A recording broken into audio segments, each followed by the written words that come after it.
Good morning student. हम पढ़ रहे थे लेसन नंबर 3 धर्म, और धर्म के बारे में आपको बताया गया धर्म जो है वो व्यक्ति के लिए एक बहुत ही आवश्यक क्रिया वर्तमान समय में बन चुकी है। धर्म में बहुत ज्यादा लिप्त प्रत्येक नागरिक, प्रत्येक मानव हो चुका है। धर्म के अंतर्गत हमने पढ़ा कि धर्म जो है वो प्रारंभ से चला आ रहा है, लेकिन पहले धर्म जो है वो वर्ण व्यवस्था के रूप में था, और आज वर्तमान समय में धर्म जो है वो वर्ण व्यवस्था की बजाय जाति के रूप में उसको मानना प्रारंभ कर दिया। अर्थात आज वर्तमान समय में धर्म को विभिन्न जातियों के रूप में विभाजित कर दिया गया है। जैसा आपको बताया गया था, धर्म पहले क्लास के रूप में था, अब कास्ट के रूप में परिवर्तित हो चुका है। पहले धर्म जो है वो 4 वर्णों में चला करता था, और 4 वर्ण व्यवस्था जो थी वो आपको बताई थी। वर्ण व्यवस्था जो थी उसमें आपको बताया गया था, पहला वर्ग या वर्ण जो था वो ब्राह्मण हुआ करता था, दूसरा आपको बताया था क्षत्रिय, तीसरा आपको बताया था वैश्य, और चौथा आपको बताया था शूद्र। ये 4 वर्ग जो है वो पूरी वर्ग व्यवस्था के अंतर्गत देखे जाते थे। ये वर्ण व्यवस्था थी पूरी। ब्राह्मण जो था वो आपको बताया गया कि विद्या प्रदान करने, विद्या का प्रचार प्रसार करने का जो कार्य करता था वह व्यक्ति ब्राह्मण की श्रेणी में आता था। उसका कुल और परिवार से कोई मतलब नहीं होता था, उसका वर्ण जो है वो ब्राह्मण माना जाता था। दूसरा क्षत्रिय आपको बताया गया। क्षत्रिय में आपको बताया गया था कि जो व्यक्ति युद्ध करता था, जिसके अंदर युद्ध करने की क्षमता या संघर्ष करने की क्षमता होती थी, वो क्षत्रिय वर्ग में आता था। वैश्य जो व्यक्ति व्यापार करता था वो वैश्य वर्ग में, और जो निम्न स्तर कार्य करता था वो शूद्र वर्ग में। अर्थात इस प्रकार से 4 वर्गों में या 4 वर्णों में पूरी वर्ण व्यवस्था को विभाजित किया गया।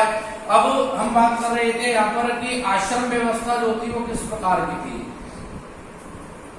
आश्रम व्यवस्था, क्योंकि ये भी आपको बताया गया कि पहले मानव की जो आयु थी वो 4 भागों में बांटी गई थी। उसकी औसतन आयु 100 वर्ष मानी जाती थी, और क्योंकि सबसे पहले इस दुनिया में सनातन धर्म की उत्पत्ति हुई, पूर्वी देशों की संस्कृति से सनातन धर्म का आगाज हुआ, और उस सनातन धर्म के आगाज होने के साथ ही उस समय आश्रम व्यवस्था का निर्माण हो गया, और उस आश्रम व्यवस्था में 4 भाग किए गए।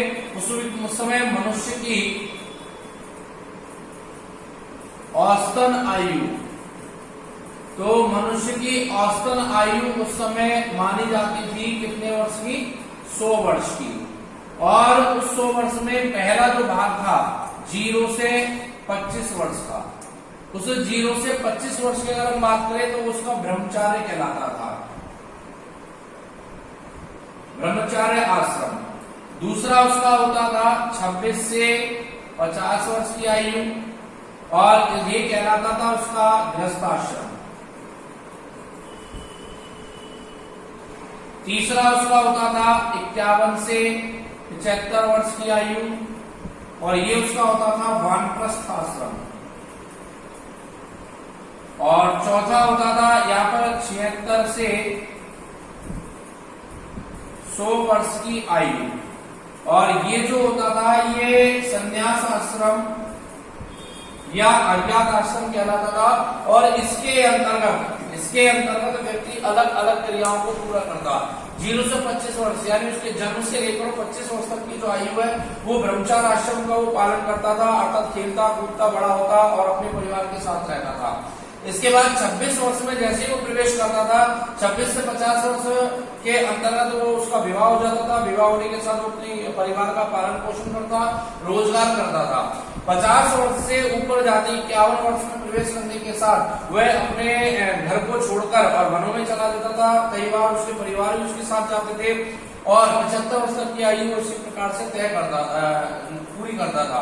76 से 100 वर्ष की आयु संन्यास आश्रम की आयु थी उसकी, अर्थात वह एक ऐसे स्थान पर परिवार को छोड़कर चला जाता था जहां उसका कोई पता नहीं होता था कहाँ रह रहा है, किस प्रकार से रह रहा है, तो और उसका जीवन वही समाप्त हो जाता था। तो इस प्रकार से ये 4 प्रकार की जो आश्रम व्यवस्था है वो यहाँ पर बताई गई है। और अब बात आती है कि धर्म का संबंध कौन कौन सी चीजों से है। तो पहला हम धर्म का संबंध देखते हैं, तो पहला आता है आपके धर्म और धर्मनिरपेक्षता। धर्म और धर्मनिरपेक्षता दूसरा है आपका धर्म और राष्ट्रीयता, और तीसरा है आपके धर्म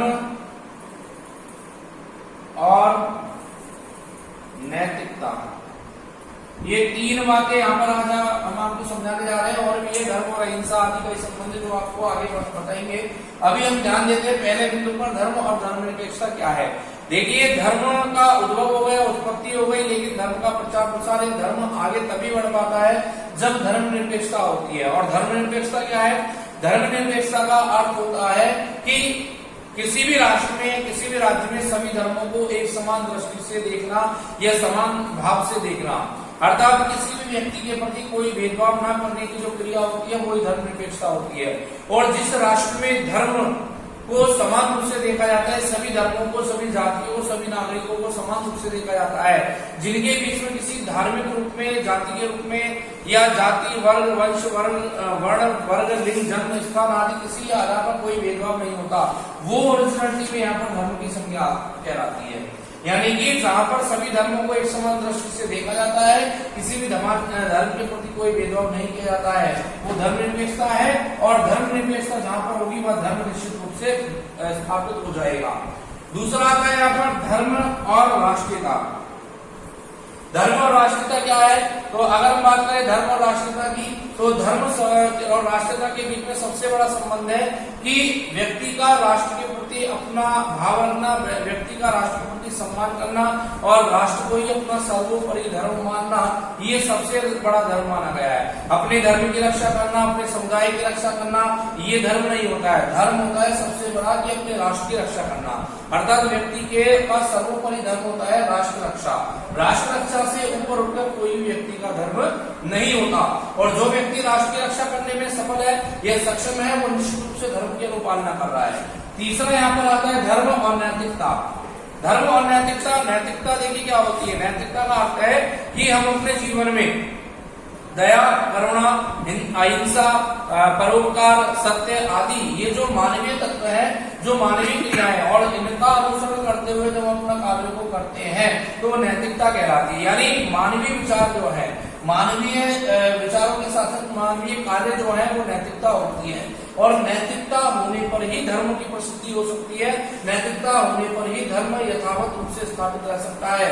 जहां नैतिकता समाप्त हो जाएगी, धर्म पूर्ण रूप से समाप्त होने लगेगा, धर्म को हानि होने लगेगी। इसलिए कहा जाता है कि धर्म को यथावत बनाए रखने के लिए, धर्म को क्षतिपूर्ण होने से बचाए रखने के लिए में आवश्यक है कि नैतिकता जो है हमारी वो यथावत रूप से बनी रहे। हम प्रत्येक व्यक्ति दूसरे व्यक्तियों के प्रति नैतिकता का भाव रखे, मानवता के भावों को, मानवता के विचारों का ध्यान रखते हुए अपना जीवन यापन करें, तो निश्चित रूप से धर्म की अनुपालना होगी। क्योंकि स्वामी विवेकानंद ने आपको जैसा बताया गया कहा है कि जो कोई हर व्यक्ति अपने लिए जीवन जीता है, लेकिन जो व्यक्ति केवल अपने लिए जीवन जीता है वो जीते हुए भी मरा जैसा होता है।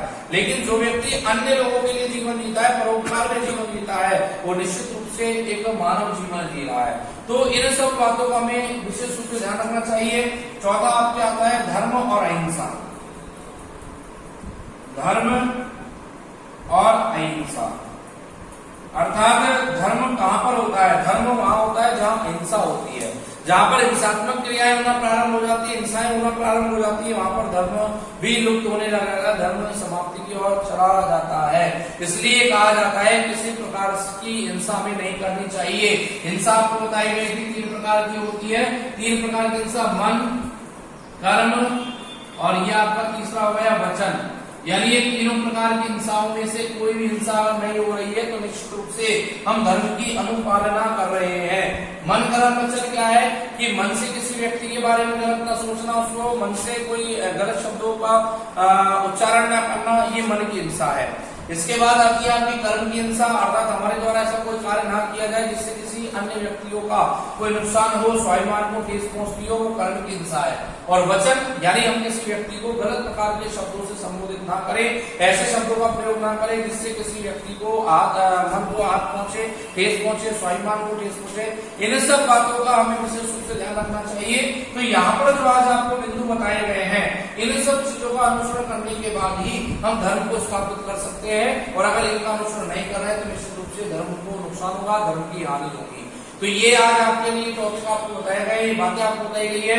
इनसे संबंधित जो आपके जो नोट्स हैं या बुक के जो पेज है वो आपको भी PDF करके सेंड कर दिए जाएंगे, और आप इसी प्रकार से निरंतर रूप से क्लासेस लेते रहिए।